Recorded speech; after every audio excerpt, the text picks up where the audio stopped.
A Woman's Response to The Rational Male by Rollo Tomassi. It's like 2:30 in the morning. If I haven't fallen asleep yet, I'm not going to fall asleep. So I thought I would start working on this chapter and see if I can't at least get some of the video recorded and then, edit it so that it's all put together. One of the ideas that Tomassi talks about, and it's something that seems to be kind of irksome to him, it happens, like he mentions it throughout the book, is this idea of Maywalt. Not all women are like that. And he frequently brings up these anecdotal cases that people have brought to him and say, well, I know somebody who isn't like that. And anecdotal cases get really annoying when you're dealing with statistics because there's an exception to every rule. And you can bring up the exceptions to the rule, but it doesn't change the fact that the rule exists. However, it can get really annoying because people seem to have this tendency to look at things in absolutes. They look at things in these very black and white kind of, from this very black and white mindset. And that doesn't necessarily fit human behavior very well. So I thought it would be kind of fun to just look at human behavior in a very non-mathematical way while using a bell curve. Now, I have no mathematical ability whatsoever. Like, I barely crawled through high school, and I didn't understand half of it. I think the only reason I passed half my math classes is because I had a lot of multiple choice, and I would just color in whichever number. Like, okay, I think we're going with C's today. Okay, D looks like a good number. It's like, I guess I got a passing grade out of all that. I didn't actually understand any of it. That said, bell curves, let's do a very non-mathematical, just take a non-mathematical look at a bell curve and see what we can see. So I have a bell curve here. That center line is going to be the most normal thing that happens. So if you're looking at human behavior, the most normal behavior. And that doesn't make a lot of sense when you say it like that. This is one of the reasons I didn't do well in math. So let's just make up a behavior and use that to kind of illustrate this. And I thought something kind of fun to illustrate, a human behavior as it would fall on a bell curve would be chicken eating behavior. So that line in the center could represent how often the average person eats chicken. Now, that doesn't necessarily mean all people are going to eat chicken at exactly the same rate. Some people are going to eat a little bit more chicken than the normal rate. Some people are going to eat a little bit less chicken than the normal rate. And so when you look at the top of that bell, that's kind of representing like the normal range of chicken eating behavior. So, your fried chicken, your chicken noodle soup, there's kind of a normal range that people fall into, and the majority of people are going to fall into that normal range. But then you get kind of on the outer sides of the bell, your more extreme behaviors. So going to the right side, on the outer side of the bell, you'll end up with people who really, really like chicken. And this is what they eat most of the time. They're big chicken fans. They don't like beef. They don't like pork. They prefer chicken. And so they tend to eat lots of it, maybe more than the normal amount of chicken. And if you follow that bell even farther over to the right, you can end up with the very narrowed edges of the bell curve.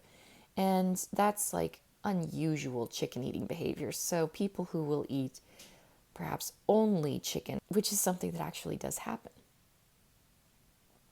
Now, if you go back over to the left side of the bell curve, you're going to end up with people who don't really like chicken, who don't eat chicken or perform the chicken eating behavior all that often.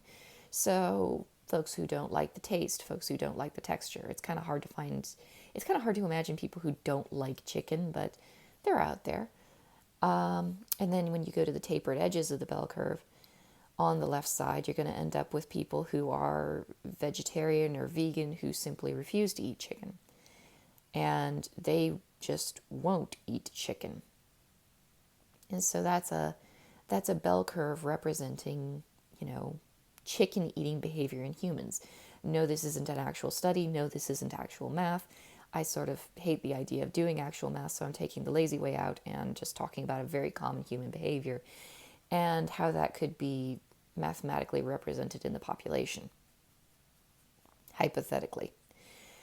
Now, if you took this bell curve and you based it off of a sample of, say, 3,000 people, I don't know if that's a big sample or a large sample. I try to avoid statistics at all cost. And you take those 3,000 people and you throw them into a famine-ridden area where people are starving, people are dying, people are looking extremely skeletal. There's been evidence that people are, cannibalizing each other just to survive. And you offer those 3,000 people in these very, very dire, very extreme circumstances a chicken dinner. Nearly all of them are going to eat that chicken dinner. There might still be some very, very hardcore vegan people who refuse to eat the chicken dinner. And that could be because of extreme, like spiritual or religious beliefs. They would rather die than eat a chicken. That's possible, but it's safe to say that nearly all, or just all, of the sample population in this imaginary chicken eating behavior study would eat a chicken if they were under extreme duress. Human beings are biologically designed to eat and digest chickens. This is a very normal human behavior, and it's a very predictable human behavior. If you open a restaurant, you're going to have chicken readily available because a lot of people will order it and a lot of people will eat it. That's kind of important to know when you're looking at what Tomassi says in this book. You're looking at common human behaviors. You're looking at the most likely human behaviors. That doesn't mean that all people, in many cases, we're seeing the not all women are like that argument. So it doesn't necessarily mean that all women are going to perform all of these behaviors consistently. And they're certainly not necessarily going to perform these behaviors at the same rate as other women. So when I see things that people are saying on the internet like all women cheat, all women use men for money, all women shit test, it's like, well, all people under enough duress or extreme enough circumstances will eat chicken. All or nearly all. I'm sure there are some very, very crazy exceptions to the rule, because the rule is generally that there will always be an exception to the rule. The book works as a really excellent field guide for how to interact with women who are exhibiting common, normal behaviors. The thing I get kind of irritated about is I think this kind of black and white mindset that all women, like this very absolute, all women will do certain things. All women could probably be prompted to do certain things under extreme enough circumstances, but that doesn't mean that all women are naturally going to gravitate towards certain behaviors. There will be exceptions to the rule, and I think this is why Tomassi has encountered so many nay-walt arguments. He's met enough people who... Well, actually, I think he's met like 3 categories of people. He's met people who don't believe it when he says this is how people are. So women who don't want to be introspective, who are like, oh no, I would never do that. He's also probably encountered men who pedestalize certain women. Oh no, my sweetheart would never do such a thing, which is, also kind of annoying. and not necessarily very accurate. But he's probably encountered on occasions a naywalt argument from somebody who has observed an individual who does not display a classic behavior. Because there are going to be people who do not display certain behaviors. There are going to be people who do not react to certain types of stimuli. Humans are ridiculously complicated creatures. And that's one of the reasons that when somebody undergoes a trauma, for example, they tell you that not everybody's going to react to that trauma in the same way. And they tell you this because it's true. And I think a lot of people kind of take that to mean, oh, you should just give people who've been through trauma as much time as they need because they're going to need different rates of time. And so you just keep giving them this indefinite amount of time to deal with their trauma. The thing that people never understand is that some people process trauma at a remarkably rapid pace, and some people don't actually react to trauma by being traumatized in the way that they would expect them to. And I've kind of experienced some of that myself, and it can get a little irritating because it's like, well, what if I'm just not traumatized by this thing that should have traumatized me? Well, then you must have made it up. It couldn't possibly be real because you ought to be, you ought to be struggling with PTSD. Not everybody does. Humans don't always react to stimuli the way you would expect them to. They don't always react to stimuli in that top part of the bell curve. And so when you say things like, all women cheat, all women shit test, all women, fill in the blank, you're not actually, oh, cat break, he's at the door and I don't want to wake up the house. And I'm back, and hopefully that's the last cat break. They've been doing this very annoying thing where I'll open the door and one will run out and the other one will run in. So, yeah, I'm trying not to wake everybody up. It is 2:30 in the morning. But yeah, when they do these absolute statements like all women will do this, well, yeah, all people under enough duress will eat chicken. But that doesn't mean that all people are going to be doing these behaviors at the same frequency or with the same intensity. So shit testing, for example. I've never been much of a shit tester. And so when I hear statements like all women shit test, I'm kind of like, oh, I guess. I mean, I definitely did some shit testing on my poor husband when I first met him, but it was a very different kind of shit testing than I think other men encounter. There was a very playful element to a lot of the stuff that I did when we were first dating. And it was a shit test because I was getting a measure of him, trying to figure out where he stood on things, trying to figure out how he would react to things. But it was a very light and playful kind of behavior. And because he's my husband, he just didn't fall for any of it, which I actually found very entertaining. And I remember there were a few times that I would, just kind of poke at him a little bit. And he wasn't having any of it. Like he totally wasn't, he wasn't falling for any of my games. And I thought that was just fantastic. Like I was having a lot of fun with it. And I think he was having fun with it too. Like it was a very, very light, very playful kind of activity. And so, when you have someone saying, well, all women shit test, it's like, well, I mean, technically that's a shit test. It's not like a mean shit test or a vicious shit test or a hard shit test.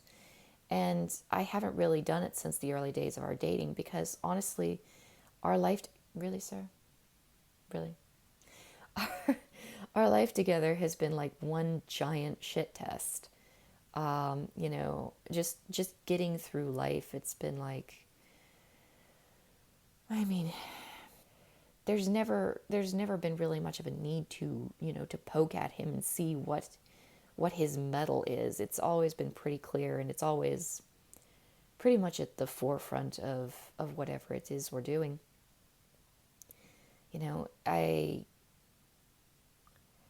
When I ended up in the hospital and I was, lying in a pool of my own blood, quite literally, he was calm, he was put together, he was a little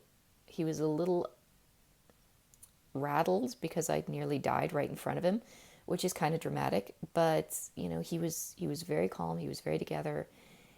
He's like that, and I don't really feel any need to test him or poke at him.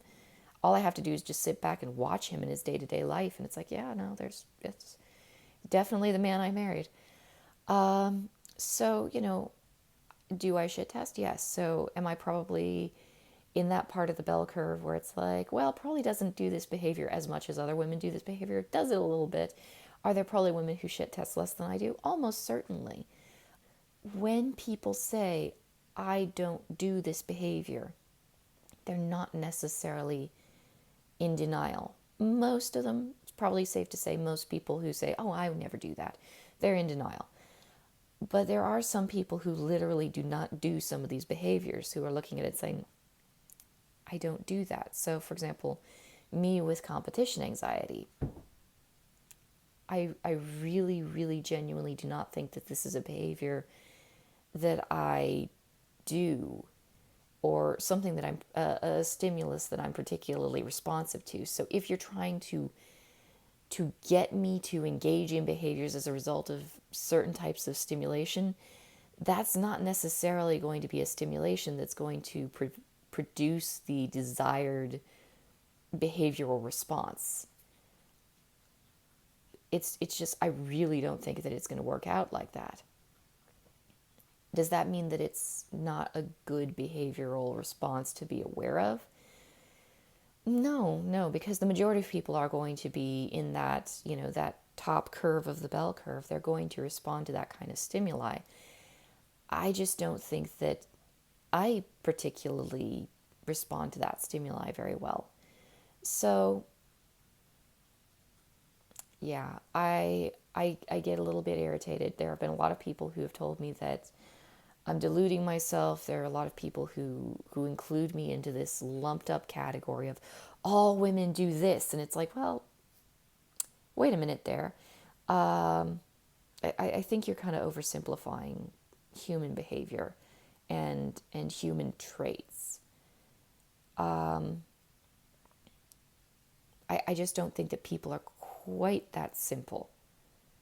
So, feel free to argue with me in the comments. I actually do kind of enjoy it when, well, I won't say I enjoy it when people argue with me, but at least I know that they're paying attention. At least I know that they're actually listening, some more than others.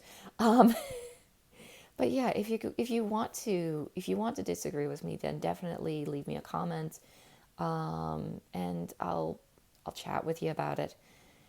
Anyway, I'm gonna try and get some sleep, and I'll make the other half of this video probably in about half an hour, when I realize that I'm not going to be able to fall asleep. Well, it's later, and I still haven't gotten much sleep. I tried, and I drifted off a little while, and then the kids woke me up, and they were really happy and excited, and yeah, there was no way I was getting to sleep after that. But I'm excited to get into this chapter. This was a really fun chapter, and it's not one of those chapters I'm going to be arguing about too much. So, the thing that really struck me in this chapter when I was reading it was the fact that Tomassi actually takes the time to talk about internalizing the pickup artist skills. And I think that's wonderful, because there are so many people who are critical of pickup artists, or pickup artistry, I guess, PUA. A lot of people say, I don't want to do that. A lot of people who criticize it say, oh, so you learn these scripts, you learn these little mind games that you play, and then you have to keep playing these mind games for the rest of forever with a woman in order to keep her, her love and her affection. No, thank you. That seems too labor intensive. And then, of course, the usual, I want a woman to love me for me. And so, he does address that, in the sense that you really do have to internalize this information. Pickup artistry isn't a series of games and tricks that you're playing on a woman. What you're doing is you are performing masculine behaviors, so that when you interact with a woman, you're giving her the subconscious signal that you are, in fact, a human male, a man, someone with a penis. There are so many men today who've been trained to act like women. They've been taught to be polite and be submissive. And will you guys stop fighting over there? To be polite and to be submissive and to be like, I'm not, here, take a look at this. Seriously, knock it off. Behave yourselves. See, this is what I'm talking about. They're taught that you shouldn't roughhouse. They're being taught that you should act like a girl. And so they go out into society and they act exactly the way that they've been taught, or possibly you, if you're watching this, you've been acting exactly the way you've been taught and it hasn't been working for you. And the reason is because when you act in a more effeminate way, the way that you've been taught to act, you're giving women the subconscious signal that you are in fact a female and not someone that she should seek to mate with. And so, that's where you get the whole, you're such a good friend. So when you learn pickup artist skills, it's not a series of tricks and deceptions and mind games so much as, there are some tricks and deceptions and mind games, not deception so much. There's some trickery to it, but basically the idea is that you are performing masculinity. And when you perform masculinity, women look at you and think, it's a man. I should be attracted to that. The thing is, if you don't internalize that, if you don't take the time to really think through all of these behaviors and really make them a part of yourself and integrate them into who you are, then it really is just a series of games and tricks that you're playing. You've memorized a script and you're reading off the script, and that works great for getting a woman in bed for a night, maybe a couple nights. It's great for a long series of, one-offs with women. It's not good for a long-term relationship. It's not good for a marriage, because at some point you're going to have to stop playing by a script. You can't keep working out a series of little tricks and games to play with somebody. Like, that can be fun and entertaining, and it can certainly spice up things in the relationship, but you can't just constantly be working at it. That's too much work, which is the MGTOW complaint. Oh, I couldn't do this pickup artist stuff because it's too much work. And the reason that you should do the pickup artist stuff is becoming a pickup artist and learning to talk to women and learning to break the ice with women is really only the first step. You have to realize that the world as you've been told that it operates isn't necessarily the real world.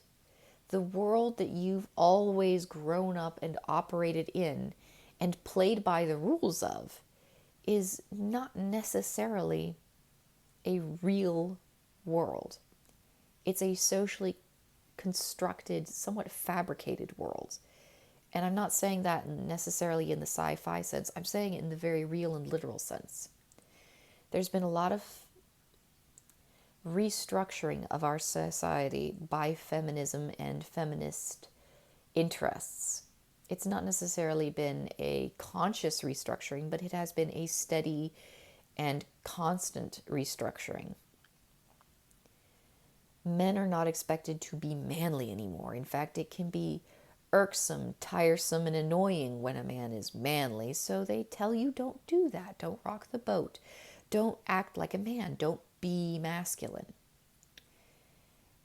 When you realize how human sexuality actually works, how biology affects human sexuality, and how biology is driving women and honestly driving you as well, suddenly this socially contrived overlay of the world that you've been operating in begins to crumble and fall apart. That's taking the red pill. That's stepping out of the matrix. That's what that is. But then you have to take the time to reevaluate yourself, because up until that point that you take the red pill and everything comes crashing down, it's not only the external world that goes crashing down, it's you too. All of the behaviors that you've learned, all the things you've been taught, all the good, right things that you've been doing up until this point, they fit with the matrix, but they didn't fit with reality. And so when MGTOW guys are saying, well, I want someone to love me for me, that's really nice and all, but you have to reevaluate who you are and who you want to be. It's like, it's all good and well to say, I'm a gentleman, I'm a nice guy. That's nice and all.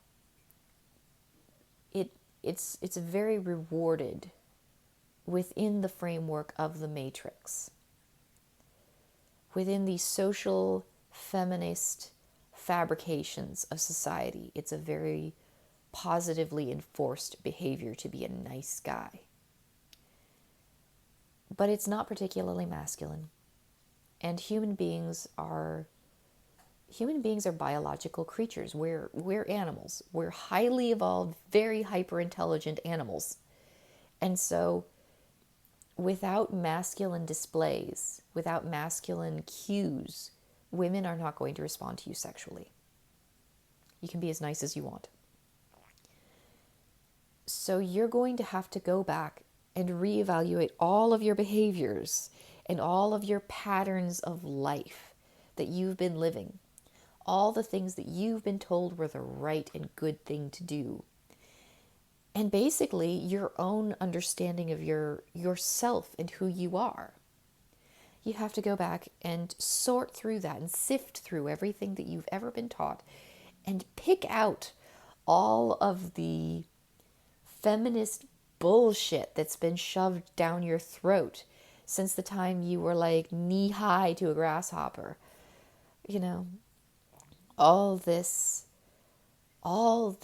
bullshit that you believed. It's not just out there in the matrix, it's inside of you too. And so when you begin the pickup artist journey through life, I guess, and I mean, I'm going way out there because I'm a woman, so this is definitely not a road I went down, but it seems to me, and from what I've read from other people talking about it, the first step is usually, okay, how do I get women to, sleep with me? How do I pick up girls? How do I break the ice with a hot chick? That's the point where you're walking through the door and saying, okay, here I am. That's the first step on a long journey.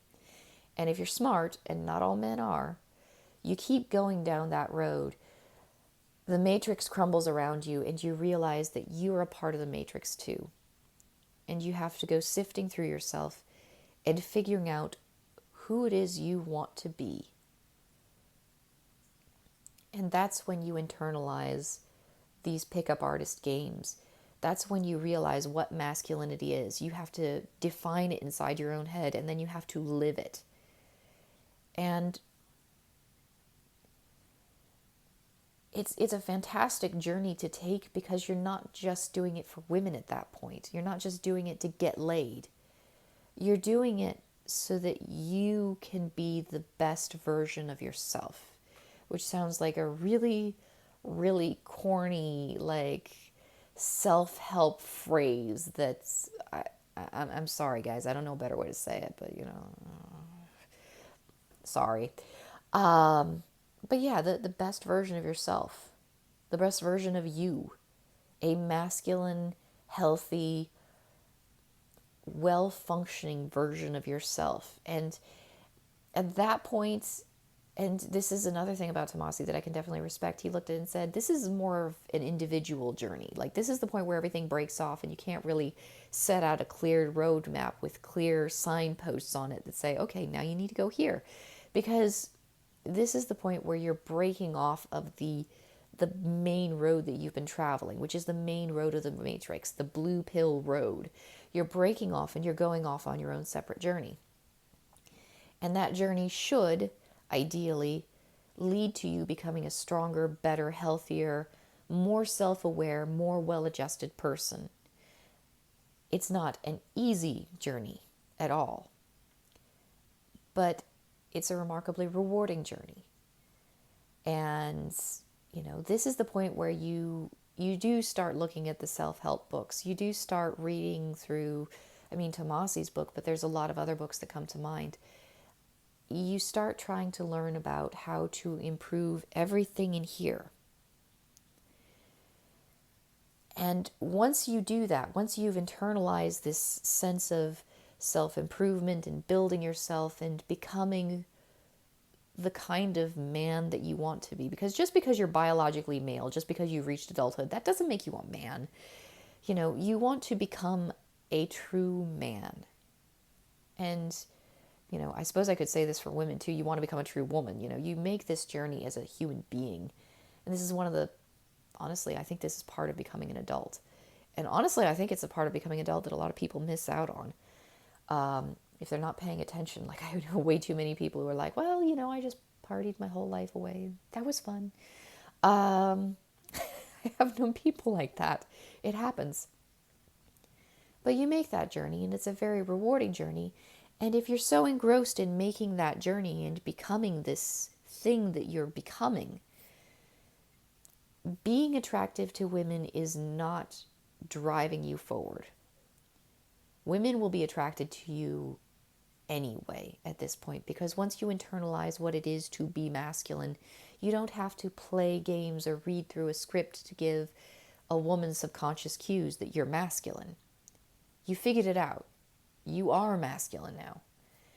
And that's a change that happens very gradually, and I imagine it's one of those things that you only realize you've gotten to the point after you've gotten to the point. So maybe someday some woman starts hitting on you and you realize that you weren't trying to get her attention at all. You were busy working on something else. You weren't paying attention. But now she's here and she wants your attention. And you start to realize at some point, you start to take a step back and realize that you've internalized it. It's part of you now. The change has happened. And I don't know if it was entirely in this chapter that Tomassi was talking about it, because I read the book. Like, I read the entire book as quickly as possible. But he does talk about that change. I think he actually talks about it in the next chapter and not this one. So I'll probably be talking about that in the next chapter. I might be getting ahead of myself. The thing, though, that I really liked about this chapter is that he did talk about that change. It's not just a series of games that you're playing to get feminine attention. It's not just, men don't really value attention the same way women do. It's feminine sex. You're not just playing games to get women in bed. You're building yourself. Because honestly, that's in some ways more rewarding. Like, it's nice to get women into bed, but if you feel like you tricked them to get into bed, really, how rewarding is it going to be? It's far better to build yourself up and become a more whole and complete individual. At least I would imagine. For all I know, sex with women is just incredible. I mean, I've done it, but I don't have the parts. Anyway, I think that's it for this chapter. I already had that huge, long, rambling thing about the chickens. Hopefully that kind of helped the chicken thing to clarify some of these ideas for people, because honestly, I'm just tired of folks on the internet who are really, really angry at women, who are like, all women are like this scum of the earth. It's like,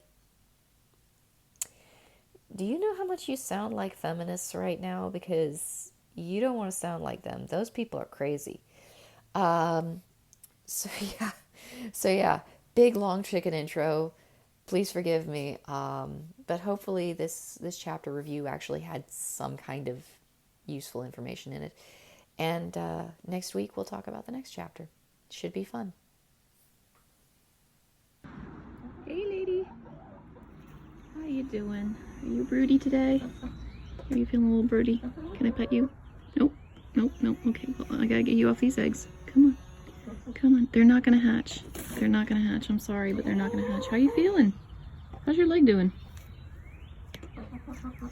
Okay, you're alright. Alright, good.